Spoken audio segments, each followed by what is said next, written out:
नमस्कार, मैं हूं आपके साथ अनुष्का और आप देख रहे हैं एमपी फास्ट न्यूज। टावर चौक पर लगी डॉक्टर अंबेडकर की प्रतिमा का चश्मा तोड़ने के मामले में युवक की पिटाई का वीडियो सामने आया है।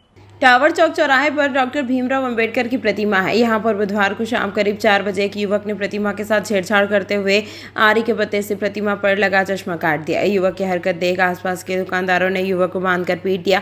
सूचना मिलने के बाद यहां डॉक्टर अंबेडकर छात्र संगठन और अजाक्स के पदाधिकारी भी पहुंच गए। पुलिस जवान मौके पर पहुंचे और स्थिति को संभाला। उसके बाद सभी संगठन के लोग एकत्रित होकर माधवनगर थाने पहुंचे, जहाँ आरोपी के खिलाफ संवैधानिक कार्यवाही की गई। वहीं इस पूरे मामले में समाजजनों ने चश्मा टूटने पर मूर्ति को खंडित बताते हुए दोबारा से नई मूर्ति स्थापित करने की मांग की है। समाज के लोगों का कहना है कि प्रदेश स्तर के लोग उज्जैन में एकत्रित होंगे और जब तक हुबहू प्रतिमा स्थापित नहीं हो जाती तब तक धरना आंदोलन जारी रहेगा। इधर घटना की जानकारी लगती है बीजेपी और कांग्रेस के नेता भी प्रतिमा के समीप पहुंच गए और आरोपी के खिलाफ कार्रवाई की मांग की। हालांकि कुछ देर बाद अधिकारियों द्वारा समझाइश देकर चक्का जाम खोल दिया गया। देखिए, आज 4 बजे की घटना है, दोपहर 4 बजे की। हम वहाँ पर सब खड़े थे, हमारे साथी वहाँ पर सब खड़े थे हम लोग। तो वहाँ पर एक असामाजिक तत्व आता है आरी साथ में लेकर और ऊपर चढ़ता, तो हमें ऐसा लगता है कि हाँ ठीक है, माल्यार्पण करने के लिए चढ़ा होगा।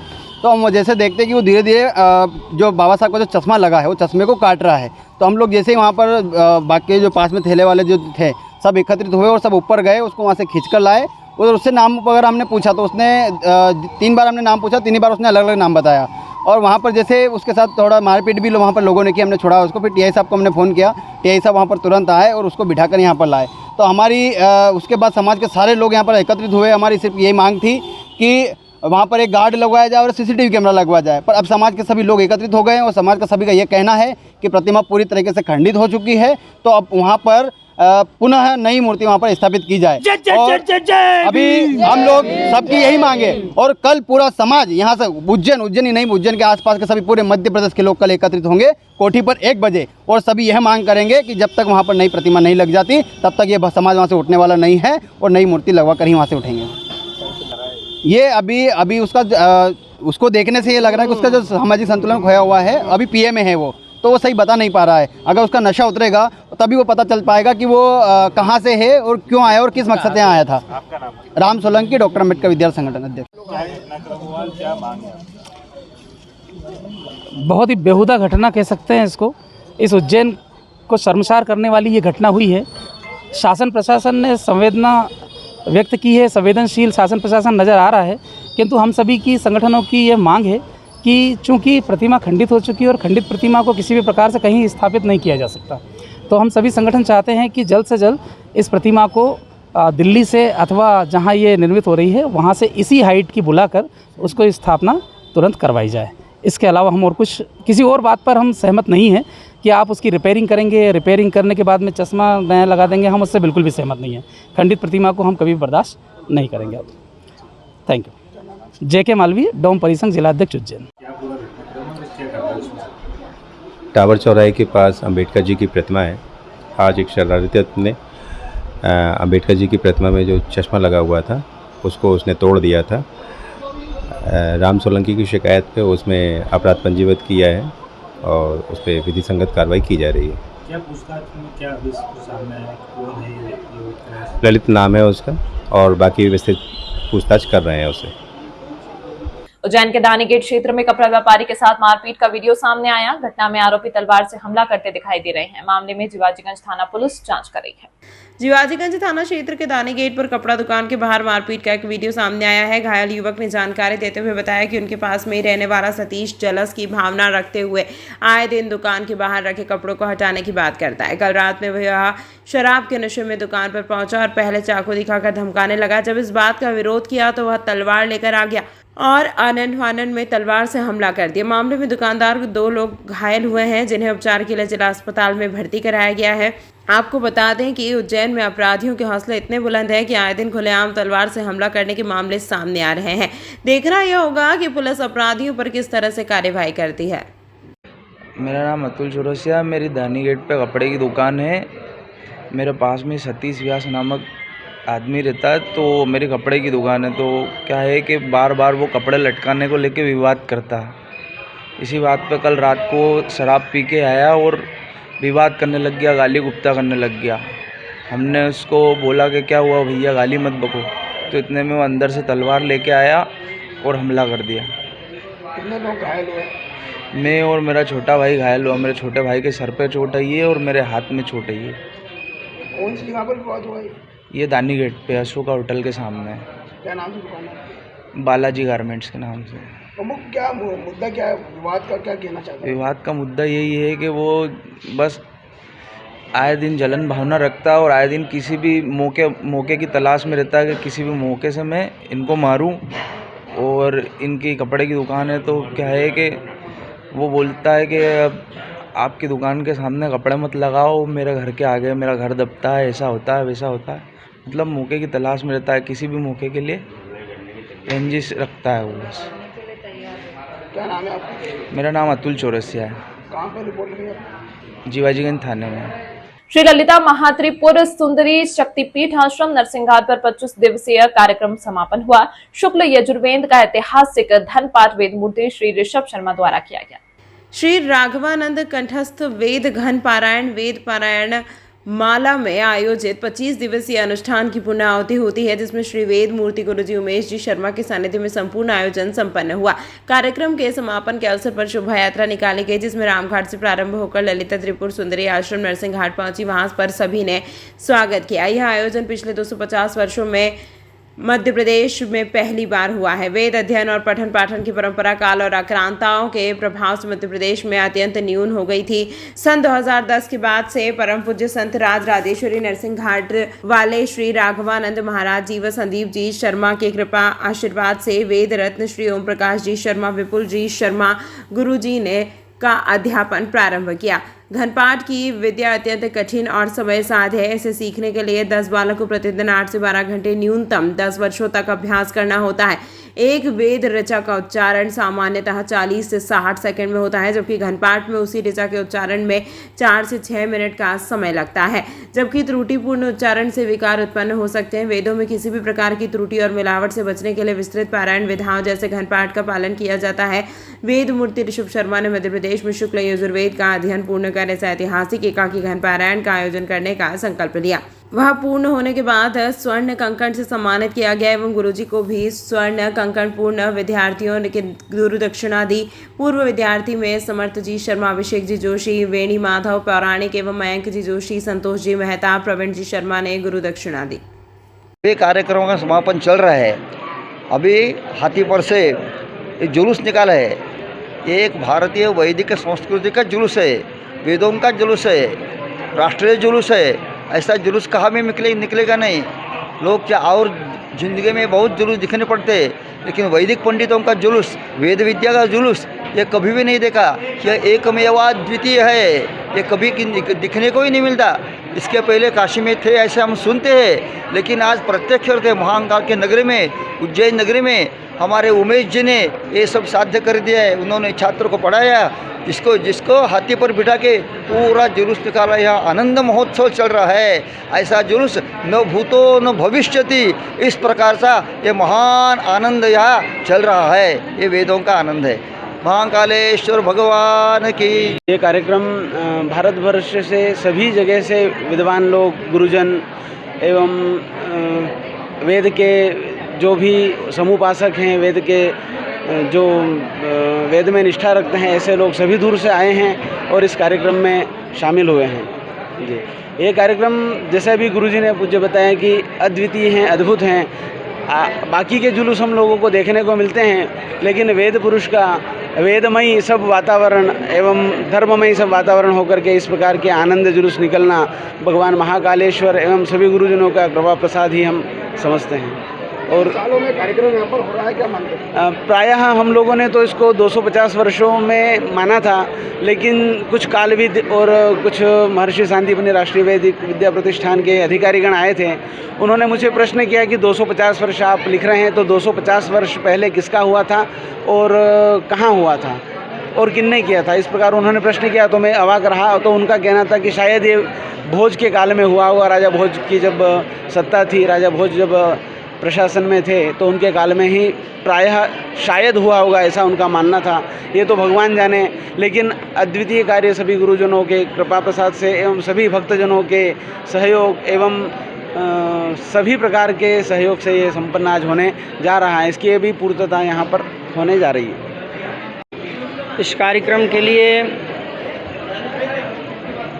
क्या कहा जाए, ये भारत के इतिहास में, मध्य प्रदेश के इतिहास में अद्वितीय कार्यक्रम हुआ है, जो आज से सैकड़ों वर्ष पूर्व विद्वानों ने संचालित करते थे और काफ़ी कालखंड में ये सब विलुप्त के कगार पर हो गया था। जो आप श्री के माध्यम से ललिता त्रिपुर सुंदरी मंदिर में यह सुंदर भव्य आयोजन जो श्री राघवानंद कंठस्थ वेद पारायण पाठ का जो है आयोजन किया गया, ये अपने आप में ऐतिहासिक है, अविस्मरणीय है। और यह शुरुआत हमारे वेद पाठी विप्रों के लिए, ब्राह्मणों के लिए एक उत्साह का कार्य है, उत्साहवर्धन का कार्य है, जिसके कारण हमारे समस्त विप्र मंडली आगे उत्तरोत्तर वेद और वेदाध्ययन के लिए उत्साहित होंगे और वेद की तरफ अग्रसर होंगे। आज कार्यक्रम शुरू हुआ, कहाँ समाप्त होगा? यह कार्यक्रम, आज का यह समापन कार्यक्रम शोभा यात्रा रामघाट से लेकर हरसिद्धि माता और नरसिंह घाट ललिता त्रिपुर सुंदरी आश्रम में जिसका समापन हुआ। मारपीट के मामले में नागदा पुलिस ने एफआईआर नहीं की तो पीड़ित ने प्रेस क्लब पर पत्रकार वार्ता ली है और अपहरण करने की कोशिश की और मेरे से 9 लाख रुपए की मांग की। जब मैं उनसे पूछा कि 9 लाख किस बात के दूं, तो मेरे साथ मारपीट करने लगे और मैं जब भाग कर थाने गया तो पुलिस वालों ने मेरी एफआईआर नहीं लिखी और केवल आवेदन दिया कि 3 घंटे बाद, और यह 22 तारीख की घटना है। थाने में लगे सीसीटीवी में पूरा रिकॉर्ड है और कह रहे हैं कि पैसों का लेन देन है। तो मैंने कहा कि पैसों का लेन देन है तो आप क्लियर करें, अगर मैं गलत हूँ तो आप मेरे नाम पर एफआईआर दर्ज कर लें, आप उनका क्यों मामला दबाने पर लगे हुए हो। कल बिरला ग्राम थाना प्रभारी ने बोल दिया कि तुझे जहाँ जाना है वहाँ जा, मैं तेरी एफआईआर नहीं लिखूंगा। तो मैंने कहा कि मुझे लिख कर दे दो, तो मेरे साथ मारपीट करने लगे। मैं वहाँ से भाग कर आ गया, मेरी कोई सुनवाई नहीं हो रही है। मेरे मकान मालिक ने मुझे मकान भी खाली करवा लिया, इसीलिए आज मैं उज्जैन में आकर पत्रकार वार्ता ली है। 22 तारीख के दिन साहब मेरे साथ अपहरण करने की कोशिश की गई डीके नामक कुख्यात बदमाश के थ्रू, और उसने मेरे साथ बोले 9 लाख रुपए दे। मैंने बोला उससे बोला 9 लाख रुपए किस चीज़ के आप मेरे ऊपर मांग रहे हो। तो मेरे साथ मारा पीटी करने लगे और उठा के मेरे को ले जाने लगा खेत। बोले राय साहब के खेत पे चल। मैंने राय साहब के खेत पे मैं फिर वहाँ से भागने की कोशिश करी। मेरे साथ 20 से 25 गुंडे थे, वो डीके मीणा, सुनील चौधरी, संजय चौधरी, रामलाल मीणा और 20 से 25 अन्य साथी, इन्होंने मेरे साथ मारा पीटी करी। भाग के जब मैं थाने गया एफआईआर दर्ज कराने, तो पुलिस वालों ने मेरी एफआईआर नहीं लिखी और केवल आवेदन लिया, वो भी 3 घंटे बाद। और ये 22 तारीख की घटना के अंदर टीवी, वो उनकी जो सीसीटीवी फुटेज है कैमरे की, उसके अंदर रिकॉर्ड है और कह रहे हैं कि पैसे का लेन देन है। तो मैंने साहब पैसे का लेन देन हो तो मैंने अगर किसी पैसा लिया तो आप क्लियर करें, और मैं अगर गलत हूँ तो मेरे नाम पे एफआईआर दर्ज करें। आप इनके क्यों मामला दबाने में लगे हुए। और टीआई साहब ने कल मुझे बोल दिया खुला, टीए बिरलाग्राम थाने के एसके माथुर साहब ने बोले तेरे को जहाँ जाना वहाँ जा, मैं तेरी एफआईआर नहीं लिखूंगा। मैंने साहब आप लिख के दे दो। तो मेरे साथ गाली गुप्ता करने लग गए और मारा पीटी। बोले भाग यहाँ से। मैं साहब भाग के वहाँ से आ गया। सीएसपी ने साहब मना कर दिया, श्रीवास्तव जी ने नागदा के, बोले तेरी एफआईआर कैसे कहीं तक नहीं होगी, तो जहाँ जाना वहाँ चला जा। साहब मेरी कोई सुनवाई नहीं हो रही है। मेरे मकान मालिक ने, राधेश्याम प्रजापति ने मेरा मकान खाली करवा दिया भरी बारिश के अंदर। मैं कहाँ जाऊँगा, मैं बहुत परेशान हो गया हूँ। मैं आत्महत्या करने के लिए मजबूर हो चुका हूं। मुख्यमंत्री जी के गृह क्षेत्र से आता हूं मैं आज, मोहन यादव जी के। पुलिस प्रशासन की एक तरफा गुंडागर्दी चल रही है, एक तरफा। मेरे घर पे रात रात को गाड़ियां ले लेके आते हैं गुंडे बदमाश। जन सुनवाई में गया था एसपी साहब के यहाँ पे मंगलवार के दिन पिछले, तो जन सुनवाई के अंदर एसपी साहब ने, एडिशनल एसपी साहब सम्मानीय हमारे, उन्होंने मेरे को फ़ोन लगा के वहाँ पर बोला सीएसपी साहब को कि मामला जाँच करके इन पर और एफआईआर दर्ज की जाए। तो फिर भी एफआईआर दर्ज करने के लिए तैयार नहीं है, बिल्कुल सुनने को तैयार नहीं है। और वहाँ पर थाने के अंदर पदस्थ है जितेंद्र सिंह चौहान, उन्होंने मेरे को 23 तारीख के दिन बुलाया बयान लेने के लिए। जो बयान मैं देने के लिए तैयार हो, बयान लेने के लिए तैयार नहीं। मेरे साथ मारा पीटी करी, बोले बलाइटे नीच, तेरी क्या औकात है, नीच के मुँह, तुम्हारा थाना नहीं है। और मेरे साथ मारा पीटी करी साहब ऊपर ले जाके। मैं बहुत परेशान हो चुका हूँ, मैं आत्महत्या करने कंडीशन पे आ गया हूँ। क्या उनसे पुरानी दुश्मनी है या मेरी कोई किसी से दुश्मनी नहीं है। कोई ज़मीन में लिखा पड़ी कैसे कहीं तक मेरी दुश्मनी नहीं है। और उनके जो उन्होंने ज़मीन की लेन देन थी गणेश चौहान की, वो भी मैं कागज़ सारे निकाल के लेके आया और थाने के अंदर दे दिया कि साहब ये प्रूफ है, इन्होंने मेरे को जो बोल रहे हैं मेरे लेन देन जो भी है आप बता दो, कोई लेन देन हो तो, या मेरे ऊपर FIR कर दो अगर मैं गलत हूँ तो। बिल्कुल पुलिस प्रशासन सुनने को तैयार नहीं है। आज मैं सुबह घर से निकला तो थाने का TI SK माथुर और मंडी थाने का TI धन सिंह नलवलिया जी और CSP साहब मुझे फ़ोन लगा के बोल रहे हैं, बोले आप उज्जैन क्यों जा रहे हो, वहाँ क्यों जा रहे हो, क्यों परेशान कर रहे हो। मेरे साहब कोई परेशान नहीं कर, मेरे साहब उनकी सबकी रिकॉर्डिंग है। ये MP09 CR 4040 नंबर की गाड़ी आती है, स्कॉर्पियो सिल्वर कलर की, और गुंडे भरा के आते हैं, पिस्टल ले के घूमते हैं। और सुनील चौधरी आर्मी रिटायरमेंट है, वो खुलेआम धमकी दे रहा है तेरे को जिंदा ज़मीन में गाड़ दूंगा। साहब मैं बहुत परेशान हो चुका हूँ। मेरा नाम जगदीश मालवी, भारतीय जनता पार्टी से किसान मोर्चे का मंडल का उपाध्यक्ष हूँ। और हमारा जो नागदा नगर का जो मंडल अध्यक्ष है CM अतुल, उनको मैंने फ़ोन लगाकर अवगत कराया तो वो कह रहे जा तेरी FIR नहीं होगी, तू बैठ के राजीनामा कर ले। मैं साहब क्यों राजीनामा करूँ, मैं अगर गलत हूँ तो मेरे ऊपर कायमी दर्ज करे। CM अतुल ने खुलेआम धमकी दे दी TI को, बोले इनके खिलाफ FIR दर्ज मत करना। मेरे को साफ मना कर दिया, बोले नहीं होगी तेरी FIR, जाना वहाँ चला जा। उज्जैन के इंदिरानगर पंचमुखी हनुमान मंदिर के समीप खुले नाले में ऑटो गिरने से चालक की मौत का मामला सामने आया। मामले में परिजनों ने लापरवाही करने वाले पर कार्रवाई की बात कही। चिमनगंज थाना क्षेत्र के इंदिरानगर पंचमुखी हनुमान मंदिर के समीप खुले नाले में सामने से आ रही कार को बचाने के चक्कर में ऑटो चालक अपना संतुलन खो बैठा और नाले में जा गिरा। घटना के बाद राहगीरों में ऑटो चालक को नाले से बाहर निकाला और परिजनों को इस बारे में सूचना दी। घटना के बाद ऑटो चालक को उपचार के लिए जिला अस्पताल में लाया गया, लेकिन डॉक्टरों की टीम ने ऑटो चालक जावेद खान को मृत घोषित कर दिया। घटना के बाद परिजनों में आक्रोश है और उन्होंने नाले को ढकने की बात कहते हुए दोषियों पर कड़ी कार्रवाई की मांग की है। आपको बता दें कि यह पहली घटना नहीं है, इसके पहले भी 3 लोग नाले में गिर चुके हैं, लेकिन कोई ध्यान नहीं देता। ये नगर निगम की लापरवाही की वजह से एक कार आ रही थी, उसमें ऑटो चालक जावेद खान ऑटो समेत यानी नाले में कूद गए, गिर गए। ये ऑटो वाले घर से वो बुधवारी हाट से घर जा रहे थे, अहमदनगर घर जा रहे थे, उनकी साइड पे ही थे, वहाँ के लोग बता रहे हैं। वो ऑटो कार बचाते वो ऑटो लेके अंदर को कहाँ पर गिर गया? ये रामलाल मालवी के सामने नाला वो खुला हुआ है, जो कभी से तीसरा चौथा केस है, वहाँ पे बता रहे हैं। नगर निगम की बहुत लापरवाही है ये। हाँ, स्पॉट पे हो गई थी। क्या नाम है इनकी मौत की? ये जावेद खान, ये अहमदनगर आगर रोड। क्या काम करते थे? ये ऑटो ही चलाते थे, ऑटो उनकी ही थी। क्या कहना चाहेंगे इसके हादसे में? तो ये हादसे में ये है कि नगर निगम की लापरवाही, प्रशासन उसके ऊपर कोई ध्यान नहीं दे रहा। दूसरा तीसरा केस है ये, इनको ध्यान देना चाहिए। अब ये तो हो गया जो होना था, लेकिन दूसरे लोग हादसे से बचे, ऐसा कुछ करना चाहिए वहाँ पे। नाला पैक करे या कुछ भी नहीं होगा, नाले के ऊपर कुछ लगाए करें, क्योंकि दूसरा तीसरा केस है। पुलिस वाले एक्शन ले, उस पर पुलिस भी ले, नगर निगम भी ले, सब करे उसको। क्या नाम है आपका? साकिर हुसैन। कहाँ पे, कौन थाना PM करवा? ये चिमनगंज थाना का। उज्जैन शहर में सिंहस्थ 2028 को लेकर तैयारियां शुरू होने के साथ ही करोड़ रुपए से विकास कार्यों की शुरुआत भी हो गई है। जितने भी कार्य शुरू हुए हैं, ये सभी कार्य सिंहस्थ से पूर्व पूर्ण हो जाएंगे। शहर में सिंहस्थ के कार्यों के अलावा भी अन्य कार्य किए जा रहे हैं, जिस पर कलेक्टर नीरज कुमार सिंह द्वारा नजर रही है और समय सीमा में पूर्ण करवाने का कार्य कर रहे हैं। इसी क्रम महाकाल मंदिर के समीप महाराजवाड़ा को हेरिटेज होटल के रूप में विकसित किया जा रहा है। वहीं कोठी पैलेस को संग्रहालय का रूप दिया जाता है। प्राचीन बावड़ियों की भी सुध ली जा रही है। इसके लिए हेरिटेज कंजर्वेशन आर्किटेक्ट दिल्ली की टीम एवं स्मार्ट सिटी अधिकारियों ने निरीक्षण किया है। बता दें कि देवास रोड स्थित कोठी महल को विकास वीर भारत न्यास संग्रहालय के रूप में विकसित किया जाएगा। संस्कृति विभाग और स्मार्ट सिटी मिलकर इसका क्रियान्वयन कर रहे हैं। वीर भारत न्यास के सचिव श्री राम तिवारी स्मार्ट सिटी अधिकारियों एवं दिल्ली से आई आर्किटेक्ट कंजर्वेशन टीम के साथ कोठी महल का निरीक्षण किया। कोठी महल में संग्रहालय के साथ ही 18 गैलरी, लाइट एंड साउंड एवं शो पब्लिक स्पेस को भी प्रस्ताव में सम्मिलित किया गया। हेरिटेज कंजर्वेशन आर्किटेक्ट दिल्ली की टीम एवं स्मार्ट सिटी अधिकारियों के साथ मोदी के चौपड़ा का निरीक्षण किया गया।